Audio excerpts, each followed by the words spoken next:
Tata consultancy services TCS Bharat की सबसे बड़ी IT कंपनीज में से एक।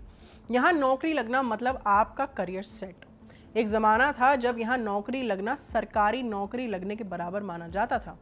साल 1968 में जब JRD टाटा और FC कोहली ने इसे शुरू किया था, तब शायद उन्होंने भी नहीं सोचा होगा कि ये कंपनी एक दिन 6 लाख से ज़्यादा लोगों की रोजी रोटी का जरिया बनेगी। लेकिन अब ये तस्वीर बदलती दिख रही है। अब ये प्राइवेट सेक्टर की सरकारी नौकरी भी जॉब सिक्योरिटी ऑफर नहीं कर पा रही। इसी TCS ने हाल ही में 12,000 लोगों को नौकरी से निकाल दिया और साथ ही हायरिंग भी रोक दी।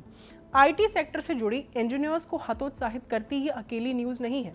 इसी सेक्टर से जुड़ी और भी खबरें आए दिन सुनने पढ़ने को मिलती हैं। पिछले साल इन्फोसिस के नए ग्रेजुएट्स की ज्वाइनिंग डिले करने की बात भी सामने आई थी, जब ये पता चला कि 2 साल के इंतजार के बाद एट लास्ट फ्रेशर्स को ज्वाइनिंग डेट्स बताई गई। इस सब के साथ AI का प्रेशर और ग्लोबल टैरिफ्स की टेंशन ने इंडियन IT सेक्टर की दिक्कतें और ज्यादा बढ़ा दी हैं। पर आज अचानक IT सेक्टर की बात क्यों? क्योंकि बेहद जरूरी है, क्योंकि ये सेक्टर क्लोजली जुड़ा है हम सब की जिंदगियों से। स्कूल में ऑनलाइन क्लासेस हो, ऑफिस हो या वर्क फ्रॉम होम, कॉलेज या स्कूल्स में ई-लर्निंग हो वगैरह, ये सब IT की मदद से मुमकिन है। प्रोजेक्ट बनाना, ईमेल भेजना, डेटा स्टोर करना आदि रोजमर्रा के काम अब आसान और तेज हो गए हैं इंफॉर्मेशन टेक्नोलॉजी की वजह से। नमस्ते, मेरा नाम है आस्था और आप देख रहे हैं खबरगांव। मुद्दा है मिडिल क्लास का ड्रीम माने जाने वाली IT सेक्टर के डिक्लाइन का। आज भी मिडिल क्लास वर्ग के पेरेंट्स से पूछा जाए कि उनका बच्चा कहाँ काम करे, तो जवाब में आज भी IT सेक्टर टॉप पर रहेगा। ये सेक्टर अब भी स्टेबल माना जाता है, अच्छी सैलरीज देता है और मिडिल क्लास ड्रीम का एक भरोसेमंद रास्ता माना जाता है, खासकर Tier 2, Tier 3 सिटीज के युवाओं के लिए। TCS या इन्फोसिस में नौकरी आज भी इंदौर, गुंटूर, दुर्गापुर जैसे शहरों में गर्व की बात मानी जाती है। लेकिन हालिया खबरों ने इंजीनियरिंग प्रोफेशनल्स के साथ साथ fresh out of college engineers को एंग्शियस कर दिया है। इंडिया का IT सेक्टर कभी देश की इकोनॉमिक स्टोरी का स्टार रहा है, middle class dream, global confidence और डिजिटल एम्बिशन का प्रतीक। लेकिन आज जिस मोड़ पर ये इंडस्ट्री खड़ी है वो मसला कुछ और है। IT सेक्टर अब भी पावरफुल है, पर पहले जैसा इनविंसिबल नहीं। ग्रोथ हो रही है, लेकिन क्रैक्स भी साफ दिखाई दे रहे हैं। खुद सोचिए, जॉब वाइज सबसे सेफ माने जाने वाली इंडस्ट्री ही अगर नौकरियों से निकालने लगे तो टेंशन कैसे नहीं होगी। बेंगलुरु को सिलिकॉन वैली ऑफ इंडिया बनाने वाले इंडियन IT सेक्टर क्या वाकई में मर रहा है? रोजगार, इंजीनियरिंग और इंफॉर्मेशन टेक्नोलॉजी से जुड़े ऐसे कई सवालों का जवाब हम आज खोजेंगे। पर मौजूदा प्रॉब्लम्स को समझने के लिए इंडिया में आए IT बूम की कहानी जानना भी बेहद जरूरी हो जाता है। तो चलिए इस जर्नी को सिलसिलेवार ढंग से समझते हैं, राइज, पीक और प्रेजेंट डे चैलेंजेस को भी। भारत IT हिस्ट्री का क्रूशल साल था 1991, जब देश में LPG रिफॉर्म्स लाए गए। इन रिफॉर्म्स के शुरुआती दिनों में बेंगलुरु नाम के एक शहर में एक साइलेंट रेवोल्यूशन शुरू हुआ। कंप्यूटर लोगों के लिए नए नए थे, साथ ही रेयर भी थे। इंटरनेट एक लग्जरी था और ज्यादातर लोग सरकारी नौकरियों को ही सफलता की सबसे बड़ी पहचान मानते थे। इस सब के बीच कुछ विजनरी लोग जैसे इन्फोसिस के नारायण मूर्ति, विप्रो के अजीम प्रेमजी और HCL के शिव नादर एक अलग सपना देख रहे थे। उनका मानना था कि भारत के लोगों की सोच और टैलेंट दुनिया भर में नाम कमा सकते हैं, और उन्होंने ये करके भी दिखाया। 2000s की शुरुआत तक इंडियन IT सेक्टर तेजी से बूम कर गया। एक स्ट्रॉन्ग इंग्लिश स्पीकिंग वर्कफोर्स और 24/7 ग्लोबल डिलीवरी मॉडल की वजह से इंडिया दुनिया का बैक ऑफिस बन गया। TCS, इन्फोसिस, विप्रो और टेक महिंद्रा जैसी कंपनियां सब कुछ संभालने लगी। अमेरिकन पेरोल से लेकर यूरोपियन बैंकिंग सिस्टम्स तक सब। बेंगलुरु, हैदराबाद, पुणे और नोएडा चमकते हुए IT हब्स बन गए। ताज़ा कॉलेज से निकले नए इंजीनियर्स 5 से 10 लाख के पैकेज कमाने लगे। अमेरिका में ऑन साइट असाइनमेंट्स पाने लगे और इनकी कम्युनिटी तारीफें हासिल करने लगी। 2010 तक IT सेक्टर इंडिया के GDP में करीब 7.5% कंट्रीब्यूट करने लगा, 25 लाख से ज्यादा लोगों को रोजगार देने लगा और इंडिया के 25% से भी ज्यादा एक्सपोर्ट्स इसी सेक्टर से होने लगे। ये सिर्फ एक इंडस्ट्री नहीं थी, it became a phenomena. Western देशों ने अपना काम भारत को देना शुरू किया क्योंकि यहाँ चीप और स्किल्ड लेबर आसानी से अवेलेबल था। लोग इंग्लिश बोल लेते थे, यहाँ तक कि टाइम जोन भी वेस्ट के काम के लिए परफेक्ट था। इन्फोसिस, विप्रो, TCS, HCL जैसी इंडियन IT कंपनीज सुपरस्टार्स बन गई। इन्होंने Y2 के बग फिक्स करना, BPO का काम, कॉल सेंटर्स और बेसिक कोडिंग जैसी सर्विसेज दुनिया भर के क्लाइंट्स को देना शुरू किया, वो भी बहुत कम कॉस्ट में। बेंगलुरु को तो आप जानते हैं कि इंडिया का सिलिकॉन वैली बोला जाने लगा। 2000 से लेकर 2010 तक के बीच इंडिया के आईटी एक्सपोर्ट्स में जबरदस्त जंप आया। 4 बिलियन यूएस डॉलर से बढ़कर 50 बिलियन यूएस डॉलर से भी ज्यादा हो गया। बेशक ये ग्रोथ बेहद इंप्रेसिव थी, पर कैसे देखी आईटी सेक्टर ने इस लेवल की सक्सेस? वजहें बहुत सारी थी। देखिए, दुनिया भर में भारतीय टेक टैलेंट पर भरोसा हो गया था, साथ ही यहाँ इंजीनियरिंग ग्रेजुएट्स की बहुत बड़ी संख्या थी। सस्ते इंटरनेट और बेहतर होते इंफ्रास्ट्रक्चर ने आग में घी का काम किया। इसके साथ ही सरकार ने भी आईटी सेक्टर को मजबूत सपोर्ट दिया। उदाहरण के तौर पर SEZs एस्टैब्लिश किए गए, टैक्स में छूट दी गई और बनाए गए आईटी पार्क्स। इन सब फैक्टर्स के चलते इंडिया का आईटी सेक्टर एक्सपैंड हुआ और उस एक्सपेंशन को मेंटेन भी कर पाया। साल 2010 से 2015 वो समय था जब भारत का आईटी सेक्टर पूरी तरह से परिपक्व हो रहा था। अब भारत सिर्फ बैक ऑफिस का काम नहीं कर रहा था, बल्कि खुद एप्स बना रहा था, ग्लोबल आईटी सिस्टम्स संभाल रहा था और क्लाउड, डेटा एनालिटिक्स और मोबाइल टेक्नोलॉजी में इनोवेशन भी कर रहा था। फ्लिपकार्ट, पेटीएम, ओला जैसे स्टार्टअप्स ने इंडिया को नया मोड़ दिया।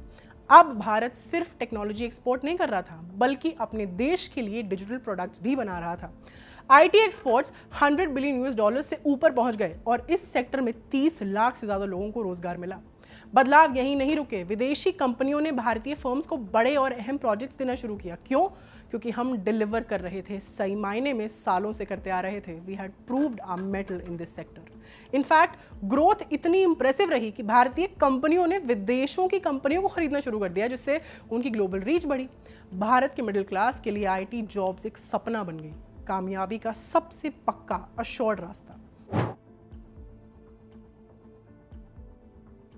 2010 के दशक के आखिर तक वार्निंग सायरन्स बजने लगे थे।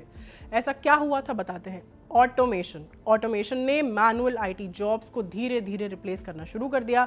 ऑटोमेशन का मतलब है किसी काम को इंसानों की बजाय मशीनों या सॉफ्टवेयर से अपने आप करवाना। इसके बाद artificial intelligence, AI, cloud computing और रोबोटिक्स जैसी तकनीकी ट्रेडिशनल आउटसोर्सिंग सर्विसेज को नुकसान पहुंचाने लगी।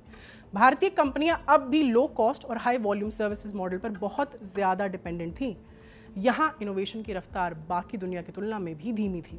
फिर अमेरिका में वीजा पाबंदियां, खास तौर पर ट्रंप सरकार में H1B वीजा का सख्त होने ने ऑन साइट बिजनेस मॉडल को भी नुकसान पहुंचाया।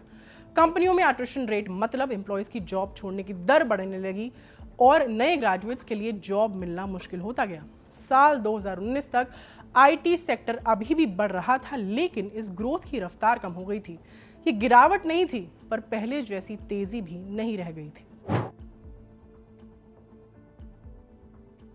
कोविड-19 महामारी ने हर इंडस्ट्री को हिला दिया, लेकिन हैरानी की बात यह रही कि भारत का आईटी सेक्टर जल्दी संभल गया। जैसे ही दुनिया वर्क फ्रॉम होम की तरफ बढ़ी, cloud services, cyber security, digital payments और ऑनलाइन कामकाज के टूल्स की मांग अचानक बहुत ज्यादा बढ़ गई। TCS, इन्फोसिस और विप्रो जैसी बड़ी भारतीय आईटी कंपनियों ने बहुत तेजी से वर्क फ्रॉम होम मॉडल अपना लिया और मजबूती दिखाई। कंपनियों की कमाई फिर से बढ़ने लगी और नए नए क्षेत्रों में हजारों नई नौकरियां आईं। लेकिन ये एक चेतावनी भी थी। कंपनियों को ये समझ आ गया था कि कम लोगों और ज्यादा ऑटोमेशन से भी काम चल सकता है। जो नई मांग आई थी वो स्थायी नहीं थी, वो सिर्फ महामारी के चलते आई थी, ना कि किसी लॉन्ग टर्म बदलाव की वजह से। इंडियन आईटी इंडस्ट्री देश में वाइट कॉलर जॉब क्रिएशन में भी एक बड़ी सहायक रही है। साथ ही इस सेक्टर ने 2007 से लेकर 2008 में आए ग्लोबल इकोनॉमिक क्राइसिस से लेकर कोविड-19 पैंडेमिक में आई स्लम्प का भी सामना किया। इस पूरी जर्नी में इंडियन आईटी सेक्टर के हथियार रहे high quality technical education, trained manpower, entrepreneurial spirit और सरकार की सपोर्टिव पॉलिसीज। फिर असल दिक्कत शुरू कब हुई? देखिए, पहली बात तो ये कि आईटी बूम वाले दौर के इंडियन आईटी सेक्टर और आज के सेक्टर में जमीन आसमान का फर्क है। बदलते समय के साथ इंसान हो या इंडस्ट्री, उनकी भी ज़रूरतें बदलती हैं। पर अगर संक्षेप में बात रखें तो इंडिया ने मेजर अपडेशन नहीं की अपनी स्किल्स और तरीकों में। इसको भी हम आइए डिटेल में समझते हैं। देखिए, इंडिया के आईटी सेक्टर का बिजनेस मॉडल आज भी लेबर आर्बिट्रेज पर बेस्ड है। लेबर आर्बिट्रेज मतलब सस्ता लेबर, ज़्यादा काम। इनफैक्ट नास्कॉम के मुताबिक इंडिया के आईटी एक्सपोर्ट्स का 55 से 60% रेवेन्यू अभी भी लो स्किल सर्विसेज जैसे कि basic coding, software testing, customer support और BPO से ही आता है। लेकिन ये फॉर्मूला अब फेल हो रहा है क्योंकि AI और ऑटोमेशन ने सबको हकाल दिया है। वर्तमान में टेक्नोलॉजी इतनी तेज रफ्तार से आगे बढ़ रही है कि ट्रेडिशनल एजुकेशन और स्किल्स उसकी स्पीड के साथ कैचअप ही नहीं कर पा रहे। 2025 में भारत जैसी एक्सपैंड होती इकोनॉमी में इमर्जिंग टेक्नोलॉजीज में skill gap Indian IT industry के लिए एक बड़ा चैलेंज बन रहा है। मोर इम्पोर्टेंटली, एआई के साथ सभी इंडस्ट्रीज में ऑटोमेशन की जो वेव आ रही है वो ट्रेडिशनल स्किल्स को न सिर्फ चैलेंज कर रही है पर उन्हें इररेलेवेंट भी बना रही है। स्टार्टअप्स को पैसे नहीं मिल रहे, इसलिए वो लोग भी ले ऑफ कर रहे हैं। जनरेटिव एआई जैसे ग्लोबल चेंजेस की वजह से टेस्टिंग, सपोर्ट और लो लेवल कोडिंग जैसी जॉब्स भी खत्म हो सकती हैं। आईएलओ के मुताबिक भारत की 70% एग्जिस्टिंग जॉब्स ऑटोमेशन और एआई की वजह से हाई रिस्क में है। जी हाँ, 70%। इनफैक्ट इकोनॉमिक सर्वे 2024-2025 में भी ये मेंशन्ड है कि आईटी जॉब्स में ऑटोमेशन आने से लो वैल्यू एडेड सर्विसेज पर सबसे ज्यादा बुरा असर पड़ सकता है। कंपनियां अपनी कॉस्ट्स कम करने के लिए इस लो स्किल्ड वर्कफोर्स को मशीन्स या टेक से रिप्लेस कर सकती हैं। 2025 में 75% इंडियन आईटी फर्म्स एआई को अपनाने वाली हैं, जिससे AI, blockchain, machine learning, data analytics, cloud computing जैसी फील्ड्स में स्पेशलाइज्ड स्किल्स की डिमांड बढ़ जाएगी। इसकी वजह से जॉब रोल्स रूटीन टास्क्स के मुकाबले ज़्यादा कॉम्प्लेक्स और क्रिएटिव हो जाएंगे और नतीजन हाईली स्किल्ड पोजीशंस की तरफ शिफ्ट होंगे। वर्ल्ड इकोनॉमिक फोरम के अनुसार साल 2025 में इंडिया की लगभग 50% वर्कफोर्स को रीस्किलिंग की ज़रूरत होगी। इसके लिए कंपनीज अपने अपस्किलिंग बजट्स को 15 से 20% बढ़ाने वाली हैं। इसके अलावा इंडियन आईटी सर्विसेज की डिमांड कम हो रही है। यूएस और यूरोप, जो इंडिया के आईटी एक्सपोर्ट्स का 80% हिस्सा है, वहाँ रिसेशन का डर और महंगाई बढ़ रही है। नतीजन क्लाइंट्स अपने आईटी बजट्स काट रहे हैं, खासकर पुरानी लेगेसी सिस्टम्स के लिए। स्टार्टअप्स जो पहले सास और डिजिटल सर्विसेज का मेजर डिमांड लेकर आते थे, अब फंडिंग न मिलने की वजह से खर्चे कम कर रहे हैं। साथ ही बड़ी कंपनीज में हायरिंग फ्रीज की जा रही है और ले ऑफ्स तो कितने फ्रीक्वेंट है ये तो आए दिन हम अखबारों में पढ़ते ही रहते हैं। TCS, Infosys, Wipro, Tech Mahindra, HCL जैसे बड़े नाम कैंपस हायरिंग्स बहुत कम कर चुके हैं। विप्रो ने तो फ्रेशर्स की ज्वाइनिंग कितनी डिले की थी ये हमने पहले डिस्कस किया ही था।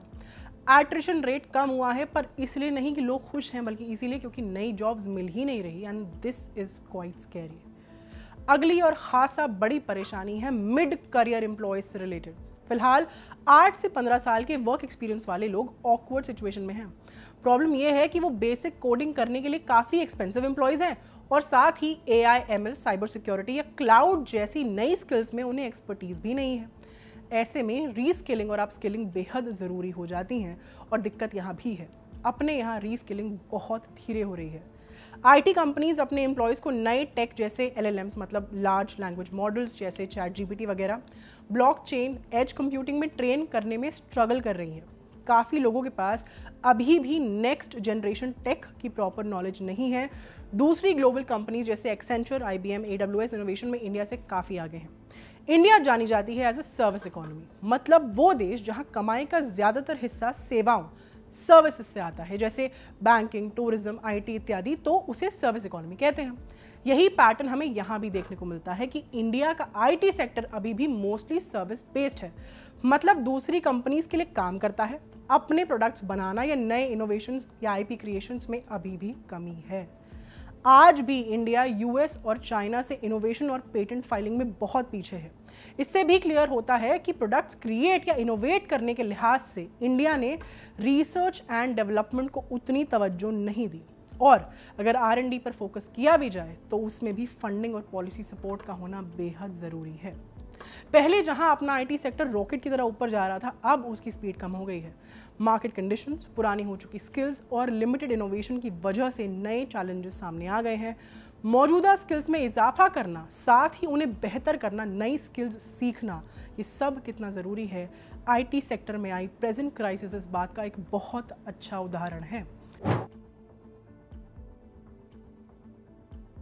कई टियर 2 और टियर 3 कॉलेजों में इंजीनियरिंग की पढ़ाई की क्वालिटी अभी भी बहुत ख़राब है। एक तरफ तो अनएम्प्लॉयबल ग्रेजुएट्स, मतलब वो जिन्हें नौकरी पर रखना मुश्किल है, की भरमार है, और दूसरी तरफ अच्छे स्किल्ड लोगों की भारी कमी भी। भारत में हर साल 15 लाख से ज़्यादा इंजीनियरिंग ग्रेजुएट्स निकलते हैं, लेकिन इन 15 लाख में से सिर्फ 22% ही एम्प्लॉयबल होते हैं। मतलब 15 लाख में से सिर्फ 3,30,000 ही हायर किए जाने लायक होते हैं, 11,70,000 नहीं। 60% से ज़्यादा को अपनी स्किल्स के हिसाब से नौकरियां मिलनी मुश्किल होती हैं। इंडिया इंजीनियरिंग ग्रेजुएट्स का एक लीडिंग हब है, लेकिन फिर भी यहाँ ग्रेजुएट्स की संख्या और उनकी एक्चुअल एम्प्लॉयबिलिटी के बीच एक अच्छा खासा गैप देखने को मिलता है।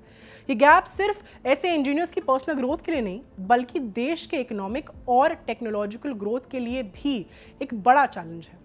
नासकॉम के एक एस्टिमेट के मुताबिक आने वाले समय में इंडिया को AI और ML जैसे एडवांस डोमेन्स में 10 लाख से ज़्यादा एडवांस स्किल इंजीनियर्स की ज़रूरत पड़ेगी।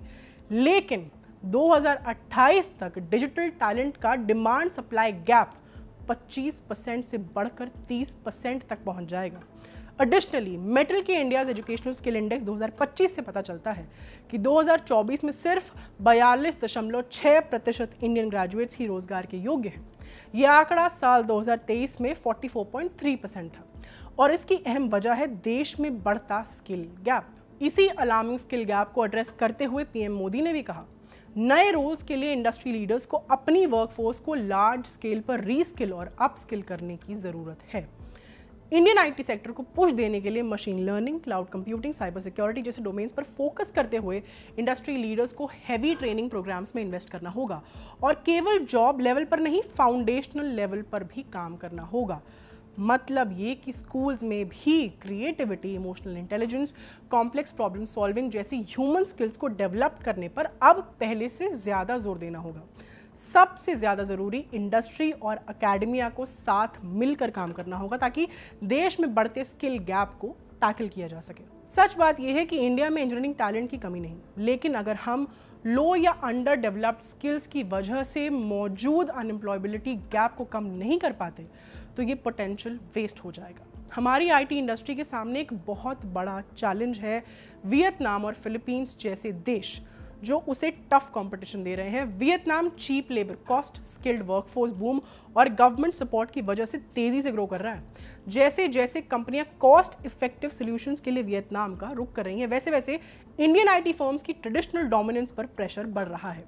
इसकी मेजर वजह है भारत में बढ़ती ऑपरेशनल कॉस्ट्स। हमारे यहाँ स्किल्ड आईटी वर्कर्स की सैलरी में इजाफा हुआ है, जिसके चलते कंपनी ज्यादा अफोर्डेबल ऑप्शंस खोज रही हैं। इसीलिए वियतनाम की यंग और ट्रेंड वर्कफोर्स ऐसी कंपनीज के लिए एक मेजर अट्रैक्शन बन रही है। इस देश का एक टेक्निकल हब के तौर पर उभरना इंडियन टेकीज की जॉब सिक्योरिटी को भी थ्रेटन कर रहा है। ये शिफ्ट इंडियन कंपनीज के लिए भी चिंता का विषय बना हुआ है। देखिए, क्लियरली चैलेंजेस की कमी नहीं है, पर अगर सही तरीके से आगे बढ़ा जाए, स्किल लेवल्स को समझ प्रोफेशनल्स को उसी हिसाब से री अपस्किल किया जाए, तो इन परेशानियों से लड़ना इम्पॉसिबल तो डेफिनेटली नहीं है। हाँ, ये समझना बेहद ज़रूरी है कि आईटी इंडस्ट्री एक साइक्लिकल इंडस्ट्री है। आसान भाषा में कहें तो ये ग्लोबल इकोनॉमिक ट्रेंड्स के अप्स और डाउन से क्लोजली जुड़ी हुई है। तो दुनिया में कहीं कुछ भी होता है, उसका असर आईटी इंडस्ट्री, चाहे इंडिया की हो या कहीं और की, पर पड़ता है। साथ ही यहाँ शॉक से रिकवरी थोड़ी स्लो होती है, तो आईटी सेक्टर को एक्सटर्नल शॉक्स के प्रति काफ़ी वल्नरेबल बनाती है। लेकिन एक फैक्ट ये भी है कि जहाँ शॉक्स नुकसान लाते हैं, वहीं ग्लोबल इकोनॉमी में स्टेबिलिटी और ग्रोथ नई अपॉर्चुनिटीज भी लेकर आती है। इंडिया का आईटी सेक्टर मर रहा है ये कहना सही नहीं होगा, पर हाँ, ये बदल जरूर रहा है। लेकिन इंडिया के पास अब भी कुछ प्लस पॉइंट्स हैं, जैसे एक बड़ा टैलेंट पूल, इंग्लिश बोलने वाली वर्कफोर्स और कम खर्च में काम करना। अब ग्रोथ बल्क कोडिंग से नहीं, बल्कि cloud, AI, cyber security, design और R&D से आएगी। आईटी सेक्टर गिर नहीं रहा, पर हाँ, एक बड़े बदलाव के दौर से डेफिनेटली गुजर रहा है। भारतीय आईटी सेक्टर को रेलेवेंट बने रहने के लिए कुछ अहम कदम उठाने होंगे, उनके बारे में चर्चा कर लेते हैं। डीप अपस्किलिंग में इन्वेस्ट करना होगा, खासकर GenAI, LLMs और DevSecOps जैसी नई टेक्नोलॉजीज में। डीप अपस्किलिंग मतलब किसी एक काम या क्षेत्र में अपनी जानकारी और स्किल्स को बहुत गहराई से बढ़ाना। सिंपल सर्विसेज से ऊपर उठकर अब कंसल्टिंग, डिज़ाइन और स्ट्रैटेजी जैसी हाई वैल्यू चीज़ों पर और ज़्यादा ध्यान देना होगा। स्किल्ड प्रोफेशनल्स की कमी और लिमिटेड वेंचर कैपिटल फंडिंग के चलते इंडस्ट्री के लिए प्रॉब्लम्स खड़ी हो गई हैं, लेकिन इंडियन टेक एक्सपर्ट्स की अडेप्टेबिलिटी और इनोवेशन दुनिया भर में मानी जाती है। अगर इंडियन टेक प्रोफेशनल्स वक्त रहते artificial intelligence, machine learning, cyber security आदि एरियाज में स्पेशलाइज कर लेते हैं, तो वो इंडियन आईटी सेक्टर को एक्सपैंड तो कर पाएंगे ही, साथ ही खुद को नए लीडर्स के रूप में भी पोजीशन कर पाएंगे और इंडियन आईटी सेक्टर के लिए बड़ा खतरा बन रहे साइबर सिक्योरिटी थ्रेट्स को भी बेहतर तरीके से टैकल कर पाएंगे। अपने प्रोडक्ट्स बनाना और R&D बढ़ाना होगा। सिर्फ फॉरेन क्लाइंट्स को सर्विस देने से अब काम नहीं चलेगा। इसके अलावा मिड करियर एम्प्लॉयज़ को इस ज़रूरी बन चुके करियर शिफ्ट में सपोर्ट देना होगा ताकि बर्नआउट और बेरोजगारी दोनों से उन्हें बचाया जा सके। स्टार्टअप इकोसिस्टम को और ज़्यादा मजबूत बनाना होगा, खासतौर पर AI, health tech, green tech और डिजिटल इंफ्रास्ट्रक्चर जैसे एरियाज में। इसका मतलब है इंडिया का IT सेक्टर ख़त्म नहीं हो रहा, पर इंडस्ट्री की बदलती ज़रूरतों के हिसाब से खुद को ढालने और अपडेट करने की ज़रूरत इस सेक्टर को डेफिनेटली है। जो भी एम्प्लॉयज़ हों, डोमेन्स हो आदि इससे जुड़े हैं, उन सब को भी समय के साथ इवॉल्व करना पड़ेगा। ये बेहद ज़रूरी है। आज की वीडियो यहीं तक। किसी मुद्दे पर आप चाहते हैं कि हम डिटेल्ड वीडियो लेकर आएँ तो कमेंट सेक्शन में हमें ज़रूर बताएं। अभी के लिए विदा लेती हूँ। कैमरा के पीछे हमारे साथी आनंद, मेरा नाम है आस्था। देखते रहिए खबरगांव। शुक्रिया।